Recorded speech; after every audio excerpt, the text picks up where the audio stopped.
Hello everyone and welcome to round 3 of this year's FIDE World Cup. We have a very nice game between two Norwegian friends, Aryan, Tari and Magnus Carlsen, and it's a pretty crazy game that features a line that both players missed. It's sort of what I like to call a disgusting engine line, because unless you have a soul of silicon, you do not see stuff like this. So it's gonna be a really fun pause the video moment for you guys, and yeah, basically we are continuing the journey here. One of pretty much the only tournament Magnus Carlsen never won is the FIDE World Cup. Okay, he didn't win the Fisher World Random Championship, but I guess you could consider that not strictly chess.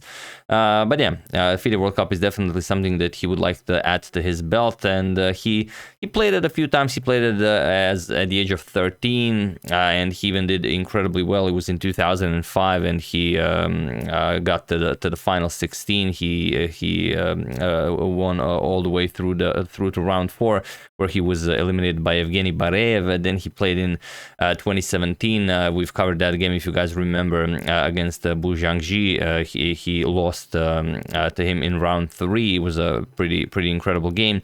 And then in 2021, Magnus got all the way to the semifinals. He faced Young Krzysztof Duda, and Duda eliminated Magnus from the World Cup. Now Magnus will try again, and this time his opponent in round 2 of their match. First game was won by Magnus. It was a pretty drawish endgame, but Magnus kept grinding, and in the end he ground him down. And now Tari needs to play for the win with the white pieces, and he plays a most deadly line, the sharpest of lines. It's called the bayonet attack. I'm sure you guys have seen it. I've shown it a couple of times on the channel. It's a wonderful attempt, but if you know your stuff with black, it's very hard to press for the win. But however, the win does present itself in this game, but it's like I said, you really have to find this one. So let's check it out. Tari has the white pieces, and he opens with pawn to e4. If my pawn ever moves, we have pawn to c6 by Magnus, d4, and now pawn to d5. The Caro-Kann defense is on the board. We have e5, and now bishop to f5, and now pawn to g4. This is the bayonet attack, and black has a couple of options here. He could go back, bishop to d7, he could go bishop to g6, he could go bishop to e4, and of course, if you play this, you have to know all of the replies, which of course Tari does. We have bishop to e4 by Magnus, pawn to f3, and now bishop to g6, and now the move that where you look for an opportunity, pawn to e6. Now this is I've actually faced an opponent once in the Croatian league, and I saw that he played this with the black pieces, and he was rated maybe 2250, 2300, and I prepared this pawn to e6 line. I got a great position, but in the end he just defeated me, because he just knew how to play the positions much better than I did, even though I was the one who surprised him in the opening. But okay, we have queen to d6. Another move is of course f captures on e6, and then you go into something like pawn to h4, then pawn to c5, then pawn to h5, bishop to f7, and let's say pawn to f4, knight to c6, and knight to f3. And okay, it's a fine position, but you're really forcing things, and it's not great. Black will not have problem playing this. So while you could try it, queen to d6 is considered much safer. E captures on f7, bishop captures, and now knight to c3. We have knight to d7 by Magnus, pawn to f4, and now pawn to h5. We have pawn to g5 and pawn to e6 now.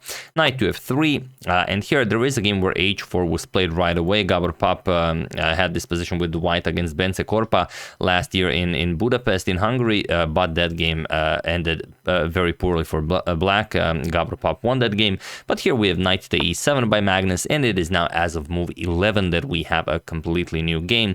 A lot of pieces around that black king, but if they are doing their job properly, it will be very good for him. So bishop to d3, and now pawn to h4 by Magnus. We have castles by Tari, and bishop to h5. Incredible how this bishop just comes back into the game, becomes fully alive, and now is again pinning this knight. We have queen to e1, now putting pressure on that h4 pawn, also unpinning from the bishop's grasp, and now pawn to g6 by Magnus. And here the problem is, if you play knight captures on h4, it's a free pawn. You can take it. The engine probably does take it. But then Magnus castles queenside, and what you've done is that you have castles on opposite sides of the board, and you gave Magnus's rook the semi-open H file. So it doesn't look like you know, a dream come true exactly.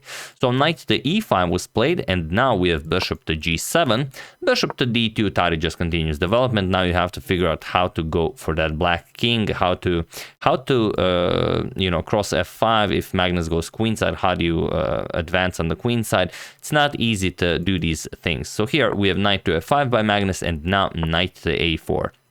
Now, one thing that you have to be very, very careful about is that if you play C3, and you kind of want to play C3 because the D4 pawn is hanging in some of the lines, you could trap your knight with pawn to B5. Okay, you do have knight to C5 at this point, but you know, you have to be very careful. But that's actually a good question. Why is Tari offering the D4 pawn? Well, if Magnus captures it, it looks like again, it looks like it's the dream.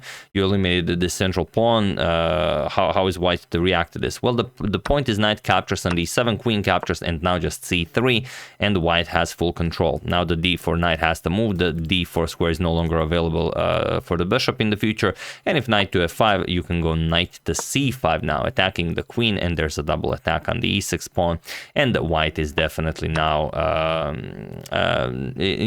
white no longer has to worry about being worse or anything. It's definitely white who will be pushing for the win here.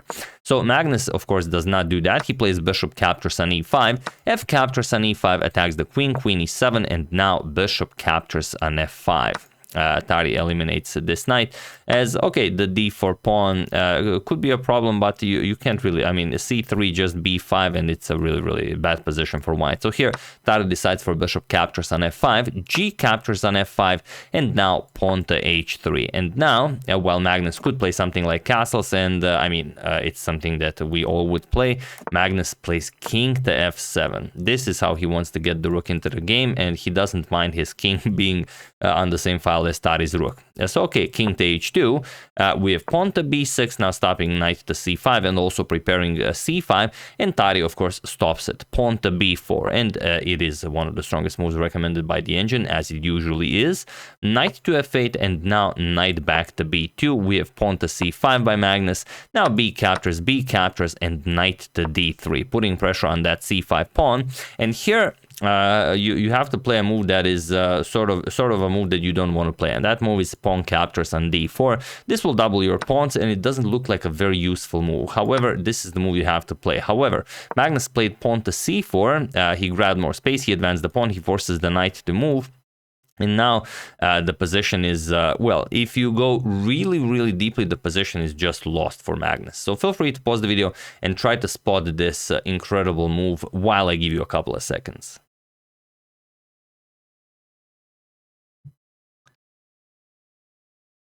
So for those of you who were able to do it, congratulations on finding a move that even the engine doesn't find at lower depths. And for those of you who just want to enjoy the show, it is pawn to G6 with check. This is what the move that Tari missed. Had he found this, he probably would have won the game, because once you know this move is there, of course, you find all the other moves. But yeah, it's a really crazy move to play. Now, how would you react to this? Obviously, the pawn has to be captured. You cannot just allow the pawn to stay there. Knight captures on G6, and now you bring the knight to C5. So it's very important to open up the G file for the attack. And now, after something like, let's say, rook a to b8, you will play queen to c1. Now you will bring your bishop to g5, and then you will control this diagonal. Your knight is beautifully placed on c5. And to give you an example of what could happen, let's say rook to b5, bishop to g5 attacks the queen. Queen has to move. Now comes bishop to f6, attacks the rook. Rook moves somewhere. Queen to e3, and now let's say queen to b6 and rook to f2. Adding another defender and also preparing to bring the a1 rook into the game. Bishop to g5, sorry, pawn to f4, and now, or you don't have to play pawn to f4, but the engine says that you have to. Bishop to g5, you will now eliminate this pawn because it is pinned, and now king to e8. We have bishop captures on f4, knight to e7, and now rook to g1. It's a very, very long line, but I gave the engine time to crunch the numbers. Rook to f7, and now rook f to g2, and it's very hard, or rather impossible, for black to defend. Rook captures on c5, d captures on c5, queen to b4, and now pawn to c3 even. We have queen to a4, and now queen to f2, king to d7, and now you go in for the kill. Queen captures on h4, bishop to f3, but now just pawn to c6 with check. King captures, and now rook to f2, and that's it. Bishop to e4, you will play queen to h5, attack the rook. Once the rook moves, you will attack it again, and now connect with the pawn on e6, and there is no escape. Now something will fall. Once queen captures on e6 happens, then it's just game over. The king hunt will reach its end.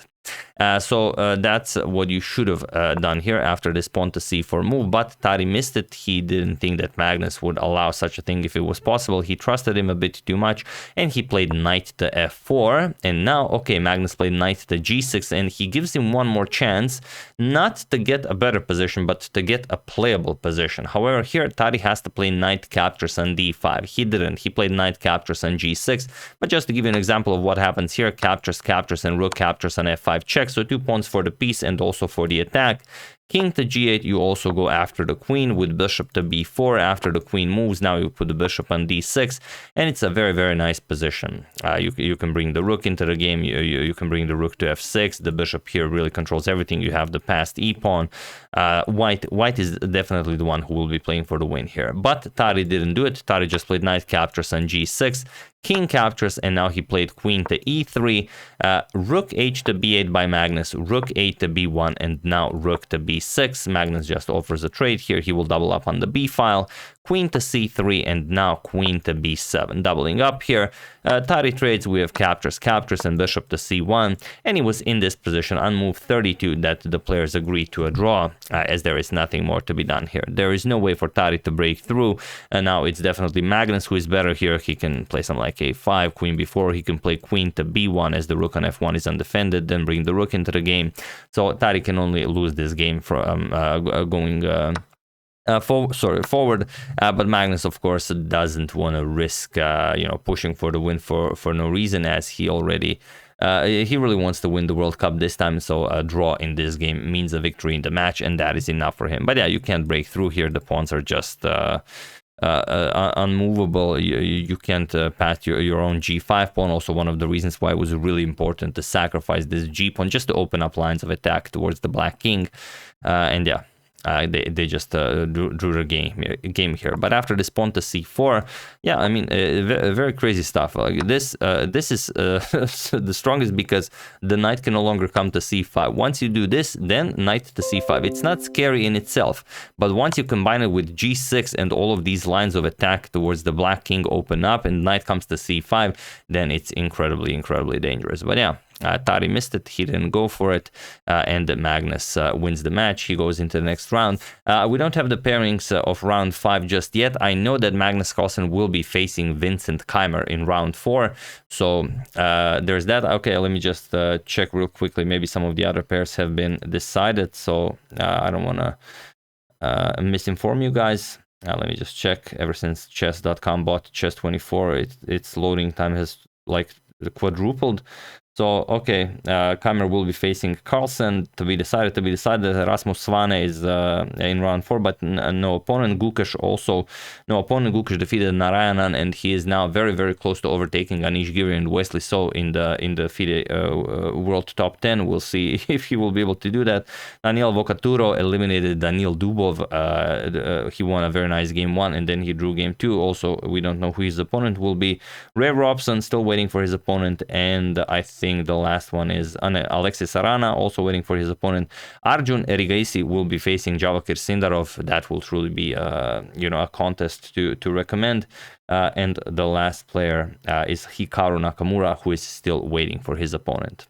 So there you have it. You've been nicely informed on the happenings of round 4. Very nicely done by Magnus. Too bad for Tari. Magnus gave him a chance. He didn't play it. And yeah, it's kind of the theme of the bayonet attack. At least the little work that I've done. You know that at some point early on you will have e6, maybe later on you will have g6, probably. So in case you guys play this, you know, always look for e6 and g6 breakthroughs. It just might be the difference between a win and a draw. Once again, really hope you guys enjoyed it. I would like to thank Schlurcher, Paul Harris, Samuel Kane, Aryan is the best wife, and No Laura is the best wife for your contribution to my channel. Thank you a lot. I really appreciate it.